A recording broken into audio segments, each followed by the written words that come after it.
Department of atomic energy આપણા દેશમાં 10 નવા ન્યુક્લિયર રિએક્ટરને મંજૂરી આપી દીધી છે અને 2031 સુધી એ ચાલુ પણ થઈ જવાના છે. આ ન્યુક્લિયર રિએક્ટર વીજળી ઉત્પન્ન કરે, પણ આ એ જ અણુની શક્તિથી વીજળી ઉત્પન્ન કરે છે જે અણુની શક્તિથી એટમ બોમ્બ વિનાશ કરે છે. ટેકનોલોજી સેમ જ છે અને જ્યારે આ ન્યુક્લિયર રિએક્ટરનું મેલ્ટડાઉન થાય કે કોઈ પ્રોબ્લેમ થાય તો ખરાબમાં ખરાબ શું થઈ શકે એ આપણને રશિયાના ચર્નોબિલ અને જાપાનના ફુકુશીમામાં ડિઝાસ્ટર જે થયા હતા એનાથી ખબર પડી ગઈ હતી. તો પણ કેમ ન્યુક્લિયર રિએક્ટર ઉપર દરેક દેશ આટલું નિર્ભર હોય છે? જો તમે એ જાણવા માંગતા હોય, એની સાથે સાથે એ પણ જાણવા માંગતા હોય કે આ ન્યુક્લિયર એનર્જીના ફાયદા અને નુકસાન શું છે, તો એના માટે ધ્યાનથી સાંભળજો. હું તમને એક વાત કહું.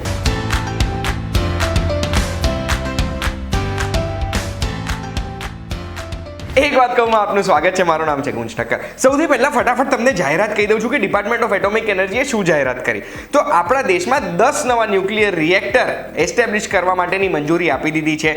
આ જે નવા રિએક્ટર હશે એ હરિયાણા, મધ્યપ્રદેશ, કર્ણાટક અને રાજસ્થાન, આ 4 અલગ અલગ રાજ્યોમાં ચાલુ થવાના છે, એસ્ટેબ્લિશ થશે. એના સિવાય આપણા દેશમાં કેટલા ન્યુક્લિયર રિએક્ટર છે? તો આપણા દેશમાં 2021ના આંકડા આપણે જોઈએ તો 22 ન્યુક્લિયર રિએક્ટર ચાલુ છે, જેમાંથી ગુજરાતમાં કાકરાપાર તાપી નદી ઉપર એક ન્યુક્લિયર રિએક્ટર છે, ત્યાં આગળ ચાલુ છે, વીજળી ઉત્પન્ન કરી રહ્યા છે. આપણા દેશમાં હાલનો ડેટા જોઈએ તો જેટલા બી ન્યુક્લિયર રિએક્ટર ચાલુ છે ને એ 6780 મેગાવોટની એનર્જી ઉત્પન્ન કરે છે, જે આપણા દેશમાં ટોટલ જેટલી એનર્જી ઉત્પન્ન થાય છે એના 3%થી પણ વધારે છે. અને 2031 સુધી આ 10 નવા રિએક્ટર્સ ચાલુ થઈ જશે અને આપણા દેશમાં ટોટલ 22500 મેગાવોટ જેટલી એનર્જી ઉત્પન્ન થશે ફક્ત ન્યુક્લિયર પાવરથી. અને આ જે 10 નવા પ્લાન્ટ સેટઅપ કરવાના છે એનો ટોટલ ખર્ચ 1,05,000 કરોડ આવશે, એવું અનુમાન કરે છે ડિપાર્ટમેન્ટ ઓફ એટોમિક એનર્જી. આ તો થઈ ગઈ જાહેરાત, જેની માહિતી મેં તમને આપી દીધી. પણ સૌથી મુખ્ય સવાલ કે એક ન્યુક્લિયર રિએક્ટર કામ કઈ રીતે કરે? તો આપણને સ્કૂલમાં ભણવામાં આવતું હતું ને ફિઝન અને ફ્યુઝન. તો એમાં જે ફિઝન ટેકનોલોજી હતી એના ઉપર જ કામ કરે. સરળતાથી જો સમજવું હોય તો ફિઝનમાં શું છે, કોઈ પણ વસ્તુ બની છે એના અણુઓથી, અને એ અણુ ઉપર જો આપણે એનર્જી ડાયરેક્ટ કરીને એને તોડીએ છીએ, એના ભાગ કરીએ છીએ, તો એક ચેન રિએક્શન હોય. એ ચેન રિએક્શનમાં બહુ જ એનર્જી નીકળતી હોય છે બહાર. હવે જ્યારે ન્યુક્લિયર રિએક્ટરમાં રેડિયો એક્ટિવ મટીરિયલ જેમ કે એનરિચ્ડ યુરેનિયમ કે પ્લુટોનિયમને યુઝ કરવામાં આવે ને, અને એની ઉપર ફિઝન ટેકનોલોજી યુઝ કરે તો જે ચેન રિએક્શન ચાલુ થાય છે ફિઝનનું, એમાં બહુ જ એનર્જી નીકળતી હોય. આ એનર્જીને હીટ એનર્જીમાં કન્વર્ટ કરવામાં આવે, એનાથી પાણીને વરાળ એટલે કે સ્ટીમ બનાવવામાં આવે ને એ સ્ટીમથી એક ટર્બાઇન ફરે, જે ટર્બાઇન ફરવાથી ઇલેક્ટ્રિસિટી ઉત્પન્ન થતી હોય છે ને જે ઇલેક્ટ્રિસિટી આપણા સૌને મળે છે. આ સેમ ટેકનોલોજી થર્મલ પાવરમાં હોય, પણ થર્મલ પાવર માટે કોલસાને બાળવો પડે જે પ્રદૂષણ કરતું હોય છે, અને એ પણ પાણીને સ્ટીમ બનાવે અને સ્ટીમથી જે ટર્બાઇન ફરે એ ટર્બાઇનથી ઇલેક્ટ્રિસિટી બને. એટલે જ થર્મલ પાવર પ્લાન્ટ અને ન્યુક્લિયર પાવર પ્લાન્ટમાં આટલા મોટા મોટા કુલિંગ ટાવર હોય, જે જાડી જાડી ચીમની આપણને દેખાય છે ને એ. હવે જ્યારે આપણે ક્લીન એનર્જીની વાત કરીએ ને તો ક્લીન એનર્જીમાં આપણને તો એવું જ વિચાર આવે કે આપણે વિન્ડ એનર્જીની વાત કરીએ છીએ, પવનચક્કીની, કે પછી આપણે સોલર એનર્જીની વાત કરીએ છીએ. પણ ન્યુક્લિયર રિએક્ટરથી ઉત્પન્ન થતી એનર્જી પણ ક્લીન એનર્જી ગણવામાં આવે. ન્યુક્લિયર એનર્જીના ફાયદા પણ બહુ જ છે. જેમ મેં તમને પહેલા કીધું એમ એમાં ઝીરો એમિશન છે, જરા પણ પ્રદૂષણ થતું નથી થર્મલ પાવરની જેમ. એના સિવાય બહુ જ ઓછું વેસ્ટ થાય છે ન્યુક્લિયર એનર્જીમાં. એટલે આપણે અગર જોવા જઈએ ને તો એક યુરેનિયમ જે મારી 2 આંગળીની વચ્ચે આવી જાય એટલું યુરેનિયમ 1 ટન કોલસા જેટલી એનર્જી ઉત્પન્ન કરે છે, અને એટલે જ એનું વેસ્ટ બહુ ઉત્પન્ન નથી થતું હોતું. અને ત્રીજો ફાયદો છે, બહુ જ ઓછી જગ્યાની રિક્વાયરમેન્ટ હોય આ ક્લીન એનર્જી બનાવવા માટે. એટલે આપણે અગર કમ્પેરિઝન કરીએ ને તો જેટલી એનર્જી બનાવવા માટે એક ન્યુક્લિયર પ્લાન્ટ સેટઅપ કરવો પડે એટલી ને એટલી એનર્જી માટે જો વિન્ડ ફાર્મ આપણે મૂકીએ છીએ ને તો એ 360 ગણી જમીન જોઈશે. અને એવી રીતે જ સોલાર પાવરમાં એટલી ને એટલી એનર્જી ઉત્પન્ન કરવા માટે 75 ગણી જગ્યા જોઈશે, ત્યારે એટલી એનર્જી ઉત્પન્ન થશે. પણ કોઈ બી વસ્તુના ફાયદા આવે તો એના નુકસાનો બી હોય જ છે. આપણે અગર જો ન્યુક્લિયર પાવરની વાત કરીએ ને તો એ ન્યુક્લિયર પાવરમાં ભલે બહુ જ ઓછો વેસ્ટ જનરેટ થાય છે, પણ વેસ્ટ જનરેટ થાય છે જે રેડિયો એક્ટિવ હોય. રેડિયો એક્ટિવ વેસ્ટમાં રેડિયેશન હોય. રેડિયેશન તમે આ ચિહ્નથી ઓળખો જ છો. પણ રેડિયેશન આપણા શરીરને શું નુકસાન પહોંચાડે? તો આપણા શરીરના જે કોષ છે એ કોષ તૈયાર થાય છે આપણા ડીએનએથી, આપણા જીન્સથી.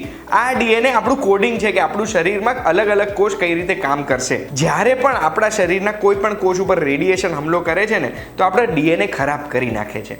આ ડીએનએ ખરાબ થવાને લીધે જેટલા લોકોને રેડિયેશન પોઈઝનિંગ થયું છે કે રેડિયેશન લાગ્યું છે ને એ દરેક વ્યક્તિને કેન્સર થાય છે, કારણ કે એમના શરીરના કોષ જે કરવું જોઈએ એ નથી કરતા ને એટલે કેન્સરસ બની જાય છે. અને આ જે ન્યુક્લિયર રિએક્ટરમાંથી વેસ્ટ નીકળે છે એ વેસ્ટને બહુ જ સેફલી સ્ટોર કરવું પડે અને જ્યાં માણસો વસે છે એનાથી બહુ જ દૂર સ્ટોર કરવું પડે, કારણ કે 100 નહીં તો હજારો વર્ષો સુધી આમાં રેડિયેશન રહેશે. અને એટલે જ આવા ચિહ્નો તૈયાર કરવામાં આવે છે, કારણ કે હજારો વર્ષો પછી બી અગર જો કોઈ પણ માનવ જાતિનું વ્યક્તિ આ વેસ્ટને જોવે અને આ ચિહ્ન જોવે તો એને ખબર પડી જાય કે અહીંયાથી મારે ભાગવાનું છે. બીજો અને કદાચ સૌથી મોટો રિસ્ક છે ને ન્યુક્લિયર રિએક્ટરના મેલ્ટડાઉનનો છે.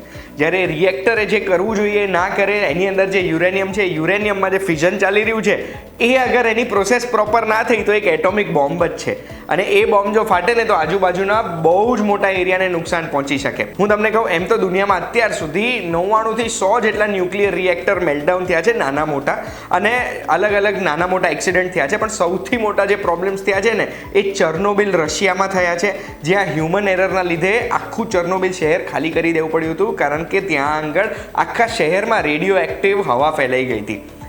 એના સિવાય જાપાનના ફુકુશીમામાં પણ એક મેલ્ટડાઉન થયું હતું માર્ચ 2011માં, અને એનું કારણ હતું એક ભૂકંપ. અને ભૂકંપમાં તો રિએક્ટર બચી ગયું, પણ ભૂકંપની પાછળ જે સુનામી આવ્યું ને એમાં રિએક્ટરને બહુ જ નુકસાન પહોંચ્યું હતું. ને આજે એ ફુકુશીમાની આજુબાજુના 20 થી 30 કિલોમીટર એરિયાને ખાલી કરી દેવું પડ્યું છે.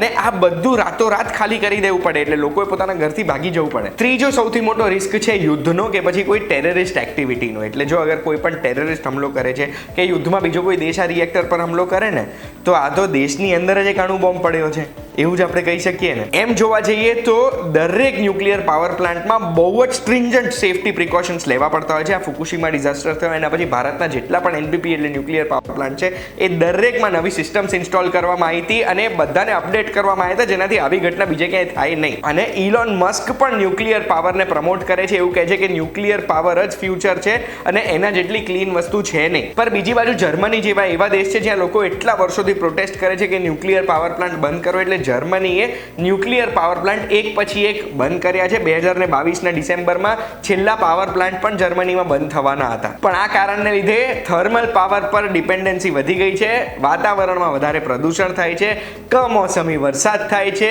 અને ક્લાઇમેટ ચેન્જ થાય છે. તો હવે મારે જાણવું છે તમે ન્યુક્લિયર પાવર વિશે શું કહેવા માંગો છો, શું વિચારો છો ને એ મને કમેન્ટમાં જણાવજો. અને જો તમને આ માહિતી ગમી છે ને કંઈક નવું જાણવા મળ્યું છે તો બસ આવી રીતે જ VTVGujarati.com પર એક વાત કહું, જોતા રહેજો. આપણે ફરી મળીશું.